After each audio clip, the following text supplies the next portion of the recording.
आमोस का ग्रंथ अध्याय 1। इज़राइल और पड़ोसी देशों पर दोषारोपण। तकोआ के चरवाहों में से आमोस के वचन। भूकंप के 2 वर्ष पहले यूदा के राजा उजिया के दिनों में और इज़राइल के राजा योआश के पुत्र यरोबाम के दिनों में आमोस ने इज़राइल के विषय में दिव्य दर्शन में ये वचन सुने। प्रभु ईश्वर सिय्योन से गुजरता है, यरूशलेम से उसका स्वर गूंजता है। चरवाहों के चारागाह शोक मना रहे हैं और कारमेल का शिखर झुलस गया है। दमिश्क, प्रभु ईश्वर यह कहता है, दमिश्क के असंख्य अपराधों के कारण उसके दंड का निर्णय अटल है। उसने तो लोहे के पहिए में गिलियाद को रौंदा था, इसलिए मैं हजाएल के महल में आग लगा दूंगा, जो बेन हदद के गढ़ों को भी भस्म कर डालेगी। मैं दमिश्क के प्रवेश द्वार की अर्गला तोड़ूंगा, आवेन घाटी के निवासियों को और बेत एदेन के राज्यपाल को मिटा दूंगा और अराम के लोगों की ओर कीर में निर्वासित होना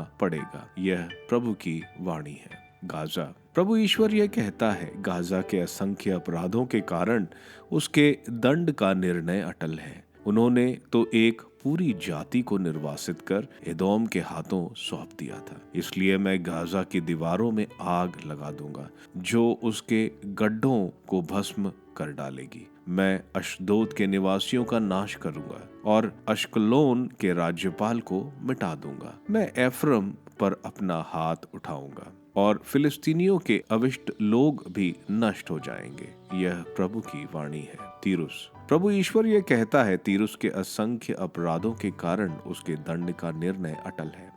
उन्होंने तो भाईचारे के संधि को टुकराकर एक पूरी जाति को निर्वासित किया था और एदोम के हाथों सौंप दिया था, इसलिए मैं तीरुस की दीवारों पर आग बरसा दूंगा, जो उसके गड्ढों को भी भस्म करेगा। एदोम, प्रभु ईश्वर यह कहता है, एदोम के असंख्य अपराधों के कारण उसके दंड का निर्णय अटल है। उसने तो हृदय पर पत्थर रखकर अपने भाई पर तलवार चलाई थी और वह अपने क्रोध से कूड़ता रहता था और आग बबूला हुआ करता था, इसलिए मैं तेमन में आग लगा दूंगा, जो बोस्त्रा के गढ़ों को भी भस्म कर डालेगी। अमोन, प्रभु ईश्वर यह कहता है, अमोनियों के असंख्य अपराधों के कारण उसके दंड का निर्णय अटल है। उन्होंने तो अपनी सीमाएं बढ़ाने के लिए गर्भवती माताओं के पेट चीर डाले थे, इसलिए मैं राबा की दीवारों में आग लगा दूंगा। युद्ध के दिन कोलाहल के बीच, तूफान के दिन भवंडर के वेग से आग भभक उठेगी और उनके गढ़ों को भस्म कर डालूंगा। अपने सब सामंतों के साथ उनका राजा निर्वासित कर दिया जाएगा। यह प्रभु की वाणी है। आमोस का ग्रंथ अध्याय 2। प्रभु ईश्वर यह कहता है, मोआब के असंख्य अपराधों के कारण उसके दंड का निर्णय अटल है। उन्होंने तो एदोम के राजा की हड्डियां जलाकर चूना बना दिया था, इसलिए मैं मोआब पर आग बरसा दूंगा, जो करियोत के गढ़ों को भस्म कर डालेगी। कोलाहल मचेगा और युद्ध घोष तथा शोरगुल के बीच मोआब का काम तमाम हो जाएगा। मैं उनके राजा को मार डालूंगा और उसके साथ उसके सभी शासकों को भी मिटा दूंगा। यह प्रभु की वाणी है। यूदा, प्रभु ईश्वर यह कहता है, यूदा के असंख्य अपराधों के कारण उसके दंड का निर्णय अटल है। उन्होंने तो प्रभु ईश्वर की विधि को ठुकरा दिया और उसके विधानों की अवहेलना की है। उनके पूर्वज जिन मिथ्या देवताओं की पूजा करते थे, यूदा के लोग भी उनकी पूजा पर पथभ्रष्ट हो गए हैं, इसलिए मैं यूदा पर आग बरसा दूंगा, जो यरूशलेम के गढ़ों को भी भस्म कर डालेगी। इज़राइल, प्रभु ईश्वर यह कहता है, इज़राइल के असंख्य अपराधों के कारण मैं उसे अवश्य ही दंडित करूंगा। वे चांदी के सिक्के से निर्दोष को बेचते हैं और जूते की जोड़ी के दाम कंगाल को। वे दरिद्रों का सिर पृथ्वी की धूल में रौंदते हैं और दीनों पर अत्याचार करते हैं। पिता और पुत्र दोनों ही लौंडी के पास जाते हैं और इस प्रकार मेरे पवित्र नाम को अपवित्र करते हैं। वे गिरवी रखे कपड़े को बिछाकर वेदियों के पास लेट जाते हैं और अपने ईश्वर के मंदिर में जुर्माने के पैसे से खरीदी हुई मदिरा पीते हैं। मैंने ही उनकी आंखों के सामने अमोरियों का सर्वनाश किया। वे देवदार की तरह ऊंचे और बातूल की तरह तगड़े थे, फिर भी मैंने ऊपर उनके फलों को और नीचे उनकी जड़ों को नष्ट कर डाला। मैंने ही तुमको मिस्र से निकालकर 40 बरस तक मरुभूमि में तुम्हारा पथ प्रदर्शन किया और तुम्हें अमोरियों का देश प्रदान किया।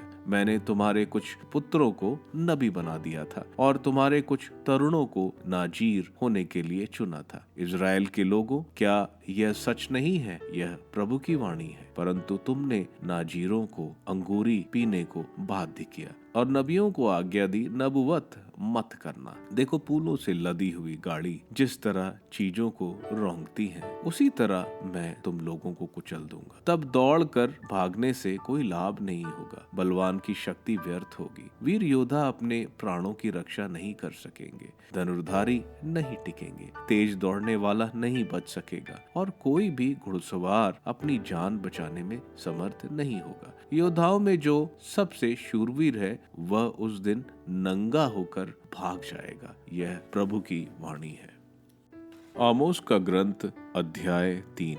इजराइलियों को चेतावनी। इजराइलियों सुनो, प्रभु तुमसे उस समस्त प्रजा से जिससे वह मिस्र से निकाल लाया है यह कहता है, मैंने पृथ्वी के सब राष्ट्रों में से तुम लोगों को ही चुना है, इसलिए मैं तुम्हारे अपराधों के कारण तुम्हें दंडित करूंगा। क्या दो व्यक्ति साथ साथ यात्रा करेंगे जब तक उन्होंने पहले से तय न कर दिया हो?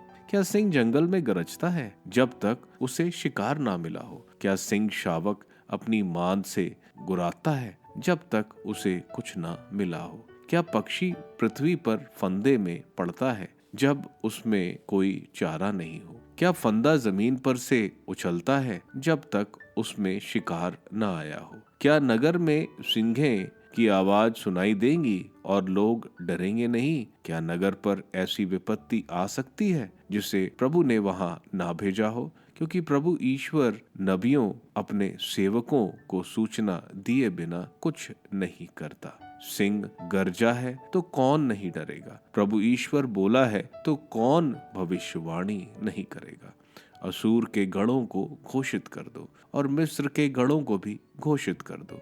यह घोषणा है, समरिया के पर्वतों पर एकत्र हो जाओ और वहां हो रहे भीषण कोलाहल पर ध्यान दो और कि वहां क्या अत्याचार हो रहा है। प्रभु कहता है कि उनको सदाचार करना नहीं आता। वे तो अपने गढ़ों में हिंसा और हराम की कमाई जमा करते हैं। अतः प्रभु ईश्वर यह कहता है, शत्रु देश को घेर कर तेरा वैभव छिन्न भिन्न कर देगा और तेरे गढ़ों को लूट लेगा। प्रभु ये कहता है, चारागाह जिस प्रकार सिंह के मुंह से भेड़ के पैर अथवा कान का टुकड़ा बचा लेता है, उसी प्रकार समरिया में रहने वाले कुछ इजरायली बचाए जाएंगे। जो बचेंगे भी वे वैसे ही जाति का अवशेष होंगे जैसे मसनद का कोना अथवा पलंग के पाए का टुकड़ा। सुनो और याकूब के घराने के विरुद्ध साक्ष्य दो। यह प्रभु ईश्वर, सर्वोच्च ईश्वर की वाणी है। जिस समय मैं अपने अपराधों के लिए इज़राइल को दंड दूंगा, उस समय मैं बेतल को उसकी वेदियों के कारण दंड दूंगा और वेदी के सींगे को तोड़कर गिरा दूंगा। मैं शीत महल और ग्रीष्म महल दोनों को चूर चूर करूंगा। हाथी दांत से सजे महल भी नष्ट कर डालूंगा और बड़े बड़े राज प्रसाद धूल में मिल जाएंगे। यह प्रभु की वाणी है। आमोस का ग्रंथ अध्याय 4। दूसरा प्रवचन, समारी स्त्रियों और इज़राइल के पापों के विरुद्ध। समरिया पर्वत पर रहने वाली बाशान की गायें, तुम जो गरीबों को सताती हो और हीनों को दबाती हो, तुम जो अपने पतियों से कहती हो, हमारे लिए पीने का प्रबंध करो, प्रभु ईश्वर अपनी ही पवित्रता की शपथ से कहता है, तुम्हारे ऐसे दिन आ रहे हैं कि वे तुमको पकड़कर कांटों से घसीट ले जाएंगे। सब के सब बंसियों से फंसी मछलियों की तरह ले जाई जाएंगी। वे तुमको गिरी हुई दीवारों की दरारों से होकर सीधे बाहर निकालकर हरमोन की ओर ले जाएंगी। यह प्रभु की वाणी है। बेतल जाकर पाप करो, गिलगाल जाकर पाप पर पाप करो। प्रतिदिन प्रातः अपनी बलियां चढ़ाओ और तीसरे दिन अपना दशांश ले आओ। धन्यवाद बलि के लिए खमीरी रोटी चढ़ाओ। अपनी इच्छा से चढ़ाई गई बलियों पर डींग हाँको। यह तुम्हें पसंद है ना इज़राइल के लोगों? यह प्रभु की वाणी है। मैंने ही तुम्हारे नगरों में अकाल भेजा था और तुम्हारे सब कस्बों में तुमको भूखा छोड़ा था, फिर भी तुम मेरे पास नहीं लौटे। यह प्रभु की वाणी है। गेहूं अंकुरित हुआ ही था, मैंने वर्षा बंद की थी। मैंने एक नगर पर पानी बरसाया और दूसरे को उससे अछूता रखा। एक खेत पर वर्षा की और दूसरे को वर्षा न मिलने के कारण सूखने दिया। 2-3 नगरों के लोग पीने के पानी की खोज में पड़ोस के नगरों में घूमते थे, किंतु प्यासे ही रह गए। फिर भी तुम मेरे पास नहीं लौटे। यह प्रभु की वाणी है। मैंने तुमको पाले और गिरुए से मारा और तुम्हारे बाग बगीचों को उजाड़ दिया। टिड्डियों ने अंगूर और जैतून के वृक्ष चाट डाले, फिर भी तुम मेरे पास नहीं लौटे। यह प्रभु की वाणी है। मैंने तुम पर मिस्र की तरह महामारी भेजी। मैंने तुम्हारे नवयुवकों को तलवार के घाट उतरवा दिया। तुम्हारे घोड़े लुट गए। तुम्हारी छावनी में मृतकों के पड़े रहने से सांडा यद तुम्हारी नाकों में भर गई, फिर भी तुम मेरे पास नहीं लौटे। यह प्रभु की वाणी है। जिस प्रकार ईश्वर ने सोदोम और गोमोरा का सर्वनाश किया था, उसी प्रकार मैंने तुम पर विपत्ति भेजी है। तुम आग में से निकाली हुई लुआठी जैसी बन गए थे, फिर भी तुम मेरे पास नहीं लौटे। यह प्रभु की वाणी है। इज़राइल, इसलिए मैं तुम्हारे साथ ऐसा व्यवहार करूंगा, और क्योंकि मैं तुम्हारे साथ ऐसा व्यवहार करूंगा, इज़राइल, तुम अपने ईश्वर के सामने आने के लिए तैयार हो जाओ। देखो, जो पर्वतों का निर्माण करता है और हवा बहाता है, जो मनुष्य को अपना मित्र बनाता है, जो प्रकाश और अंधकार दोनों रचता है और पर्वत शिखरों के ऊपर विचरता है, उसका नाम प्रभु विश्वमंडल का ईश्वर है। आमोस का ग्रंथ अध्याय 5। तीसरा प्रवचन, इस्राएल के लिए विलाप। इज़राइल के घराने, मैं तुम्हारे विषय में यह शोकगीत सुना रहा हूँ। कन्या इज़राइल गिर गई है, अब वह उठ नहीं पाएगी। त्याग दी गई कन्या अब अपनी ही भूमि पर पड़ी हुई है, कोई उसे उठाने वाला भी नहीं है। यह प्रभु ईश्वर की वाणी है। इज़राइल के घराने, यदि कोई नगर 1000 सैनिक भेजेगा तो उनमें से 100 बचकर लौटेंगे, और यदि कोई 100 भेजेगा तो उनमें से 10 बचकर लौटेंगे। प्रभु ईश्वर इज़राइल के घरानों से यह कहता है, मुझको ढूंढो और तुम जीवित रहोगे। बेतेल की शरण मत जाना, गिलगाल के पास ना जाना, ना बेयरशेबा जाने के लिए सीमा पार करना। गिलगाल तो अवश्य ही सुनसान हो जाएगा और बेतेल मिट्टी में मिल जाएगा। अतः जीवित रहने के लिए प्रभु ईश्वर को ही ढूंढो। ऐसा न हो कि वह यूसुफ के घराने पर ऐसी आग की तरह लपटें आए जो उसे भस्म कर डालेंगे, और जिसे बेतेल में कोई नहीं बुझा सकेगा। जिसने कृतिका और मर्गशीर्ष बनाया, जो रात को उषा में बदल देता है, जो दिन से अंधेरी रात कर देता है, जो समुद्र के जल को आज्ञा देकर पृथ्वी तल पर बरसता है, उसका नाम प्रभु ईश्वर है। वह शक्तिशालियों की शक्ति मिटा सकता है और गढ़ों का विध्वंस कर सकता है। पहली धिक्कार, तुम न्याय को चिरायते सा कड़वा बनाने वालों और धर्म को मिट्टी में मिलाने वालों, तुम उससे घृणा करते हो जो कचहरी में सच्चा न्याय करता है और सत्य बोलने वालों का तिरस्कार करते हो। अच्छा, तो तुमने दरिद्रों का शोषण किया है और तुम जबरदस्ती से अनाज की वसूली करते हो। जो महल तुमने कटे छूटे पत्थरों से बनाए हैं, तुम उनसे नहीं रह पाओगे, और जो मनोहर दाखबारियां तुमने लगाई हैं तुम उनकी अंगूरी नहीं पी पाओगी। मैं तो जानता हूँ कि तुम्हारे अपराध बहुत हैं और तुम्हारे पाप भारी। तुम लोग धर्मियों को तंग करते हो। तुम घूस लेकर न्यायालय के द्वार में जरूरतमंदों को भगा देते हो। ऐसे समय में इतने बुरे दिनों को देखकर समझदार व्यक्ति चुप ही रहता है। बुराई की नहीं बल्कि भलाई की खोज में लगे रहो। इस प्रकार तुम्हें जीवन प्राप्त होगा और विश्वमंडल का प्रभु ईश्वर तुम्हारे साथ होगा, जैसा कि तुम उसके विषय में कहते हो। बुराई से बैर करो, भलाई से प्रेम रखो और अदालत में न्याय बनाए रखो। तब हो सकता है कि विश्वमंडल का प्रभु ईश्वर यूसुफ के बचे हुए लोगों पर दया करे। अतः प्रभु विश्वमंडल का ईश्वर यह कहता है, सभी चौकी में विलाप होगा और गली गली में हाय हाय मच जाएगी। वे विलाप करने के लिए किसानों को बुलाएंगे और शोक गीत गाने के लिए गायकों को भी। सभी दाखबारियों में रोना होगा, क्योंकि मैं तुम्हारे बीच गुजरने वाला हूँ। यह प्रभु की वाणी है। दूसरी धिक्कार। उनकी आशाओं पर पानी फिरेगा जो प्रभु के दिन के लिए तरसते हैं। तुमको प्रभु के दिन से कोई लाभ नहीं होगा। उस दिन प्रकाश नहीं वरन अंधकार होगा। वह बुरा दिन होगा जैसे सिंह से कोई भागकर भालू के सामने आता है, या घर पहुंचकर दीवार की टेक ले ले तो उसे सांप डस दे। प्रभु का दिन सचमुच अंधकारमय होगा, प्रकाशमय नहीं।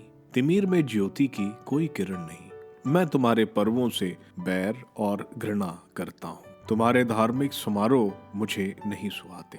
मैं तुम्हारे होम और नैवेद्य स्वीकार नहीं करता और तुम्हारे द्वारा चढ़ाए हुए मोटे पशुओं के शांति बलिदानों की ओर नहीं देखता।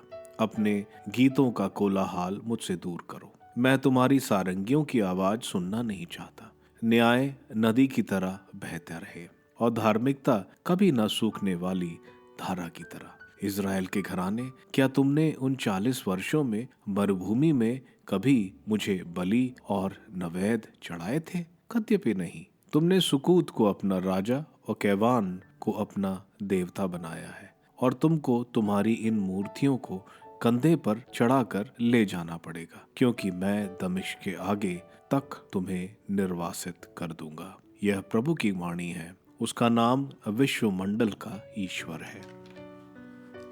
आमोस का ग्रंथ अध्याय 6। तीसरी धिक्कार। धिक्कार उन लोगों को जो सिय्योन में भोग विलास का जीवन बिताते हैं। धिक्कार उन्हें जो समरिया के पर्वत पर अपने को सुरक्षित समझते हैं। तुम उत्तम राष्ट्र के गणमान्य नेताओं, तुम्हारे ही पास इजरायली जनता न्याय के लिए आती है। कलने जाकर देखो तो सही, और फिर वहां से महानगर हमाद भी चले जाओ। उसके बाद फिलिस्तीनियों के गत नगर भी जाकर देखो। क्या तुम इन राज्यों से श्रेष्ठतर हो? क्या तुम्हारा देश इनके देश से बड़ा है? अरे तुम दुर्दिन टालना चाहते हो। टालना तो दूर रहे, तुम हिंसा का शासन समीप ला रहे हो। वे हाथी दांत के पलंगों पर सोते और आराम कुर्सियों पर पैर फैलाए पड़े रहते हैं। वे झुंड के मेमने और बाड़े के बछड़े चट कर जाते हैं। वे सारंगी की ध्वनि पर ऊंचे स्वर से गाते और दाऊद की तरह नए वाद्यों का आविष्कार करते हैं। वे प्याले पर प्याला मदिरा पीते और उत्तम सुगंधित तेल से अपने शरीर का विलेपन करते हैं, किंतु इन्हें यूसुफ के विनाश की चिंता नहीं है। इसलिए उन्हें सबसे पहले निर्वासित किया जाएगा और उनके भोग विलास का अंत हो जाएगा। यह स्वयं प्रभु ईश्वर की शपथ, यह विश्व मंडल के ईश्वर का कहना है। मैं याकूब के घमंड से घृणा करता हूँ, मैं उसके गढ़ों से नफरत करता हूँ। इसलिए मैं नगर और उसके सब निवासियों को त्याग दूंगा। यदि किसी घर में 10 आदमी जीवित रह गए तो वे भी मर जाएंगे। घर से शवों को उठाने के लिए बहुत कम लोग बच जाएंगे। और यदि घर के आखिरी कोने में बैठे हुए व्यक्ति से कोई पूछेगा कि क्या तुम्हारे साथ और कोई है, तो वह उत्तर देगा, कोई नहीं। वह यह भी बोलेगा, चुप रहो, प्रभु ईश्वर का नाम ना लेना। सावधान, प्रभु की आज्ञा ये है, बड़ा घर टुकड़े टुकड़े हो जाएगा और छोटा घर चूर चूर कर दिया जाएगा। क्या घोड़े चट्टानों पर दौड़ सकते हैं? बैलों से कहीं समुद्र पर हल जोता जाता है, किंतु तुमने न्याय को विषाक्त बना दिया है और धर्म को चिरायता सा कड़वा बना दिया है। तुम व्यर्थ ही हर्ष मना रहे हो कि हमने अपने ही बल से अपनी शक्ति बढ़ाई है। इज़राइल, मैं तुम्हारे विरुद्ध एक ऐसी शक्तिशाली राष्ट्र भड़का दूंगा जो हमात के दर्रे से अरबा के नाले तक तुम्हें तंग करेगा। यह विश्वमंडल के ईश्वर की वाणी है। आमोस का ग्रंथ अध्याय 7।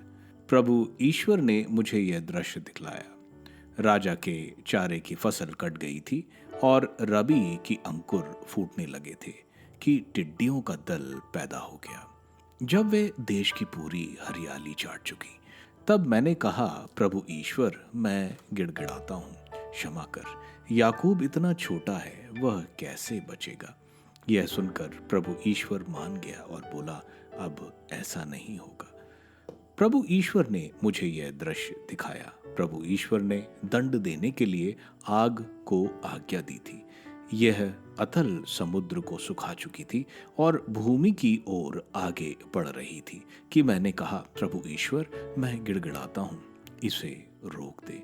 याकूब इतना छोटा है, वह कैसे बचेगा? यह सुनकर प्रभु ईश्वर मान गया और बोला, अब यह भी नहीं होगा।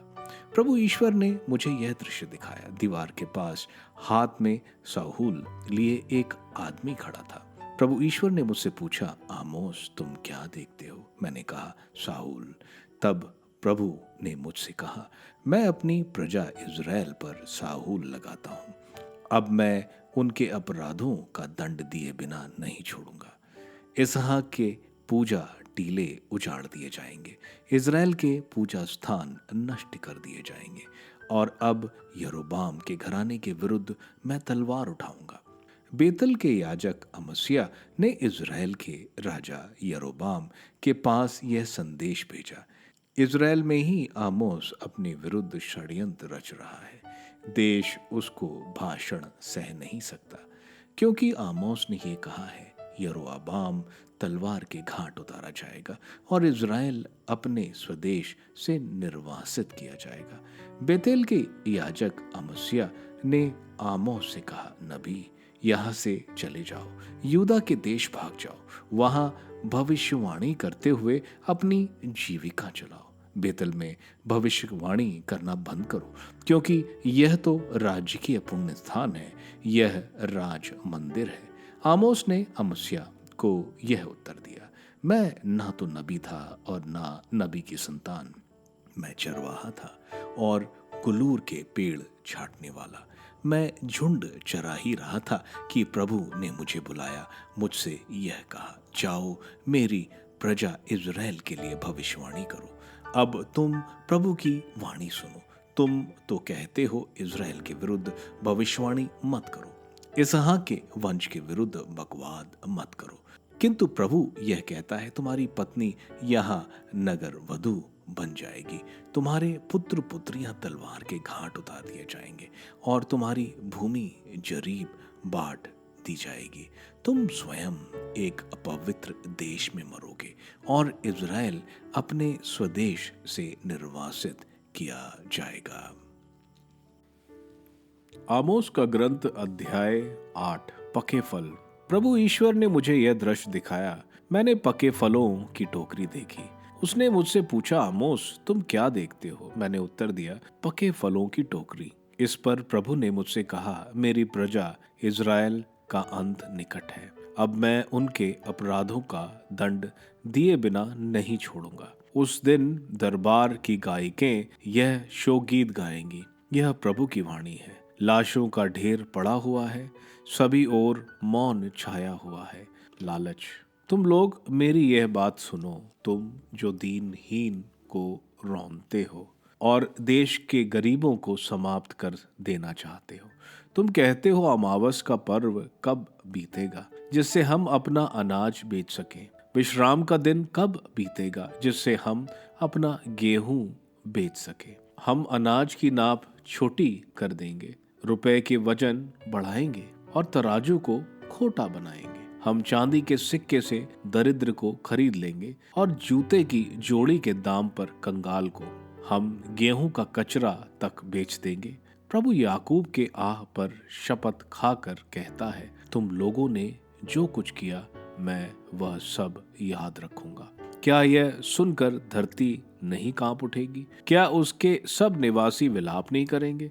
सारी पृथ्वी नील नदी के बाढ़ की तरह हिलोरित हो उठेगी और फिर मिस्र की नील नदी की तरह शांत हो जाएगी। यह प्रभु की वाणी है। उस दिन मैं मध्यांश में ही सूर्य को डुबा दूंगा और दोपहर में ही पृथ्वी पर अंधकार फैलाऊंगा। मैं तुम्हारे पर्वों को शोक में और तुम्हारे गीतों को विलाप में बदल दूंगा। मैं सबको टाट के कपड़े पहनाऊंगा और सबके सिर का मुंडन कराऊंगा। मैं इस देश की वही शोक दिलाऊंगा जो इकलौते पुत्र के लिए होता है, और इसका अंतिम दिन बड़ा कड़ा होगा।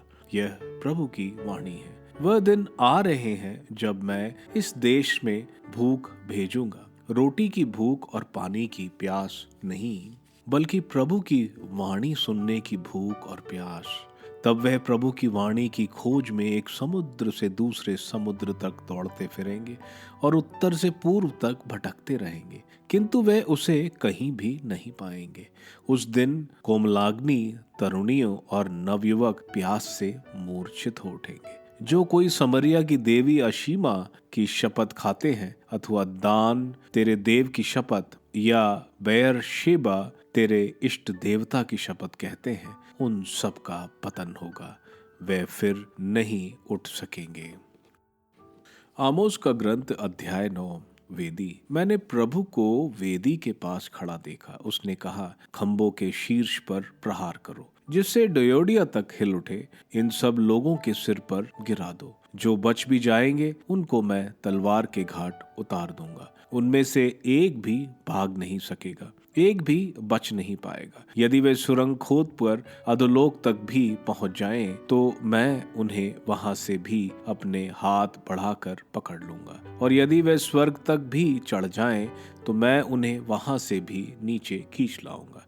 यदि वे कारमेल पर्वत के ऊपर चढ़कर छिप जाएं, तो मैं उन्हें वहां से भी ढूंढकर पकड़ लूंगा। यदि वे मेरी दृष्टि से बचने के लिए समुद्र की गहराई में जा छुपे, तो मैं वहां सर्प से उन्हें डसवा दूंगा। यदि उनके शत्रु उन्हें निर्वासित कर अपने देश की ओर हाँकते ले जाएं, तो वहां भी मैं उन पर तलवार चलाकर उन्हें मार डालूंगा। मैं उनकी भलाई के उद्देश्य से नहीं, वरन हानि पहुंचाने के लिए उन पर दृष्टिपात करूंगा। प्रभु विश्वमंडल का ईश्वर है। वह पृथ्वी का स्पर्श कर उसे गला देता है और उसके सभी निवासी विलाप करने लगते हैं। वह नील नदी की बाढ़ की तरह हिलोरे लेने लगती है और फिर मिस्र की नील नदी की तरह शांत हो जाती है। उसी प्रभु ने स्वर्ग के ऊपर अपनी अट्टलिका खड़ी की है और आकाश के मंडप को पृथ्वी के ऊपर तान रखा है। वह समुद्र के जल को आदेश देकर बुलाता है और उसे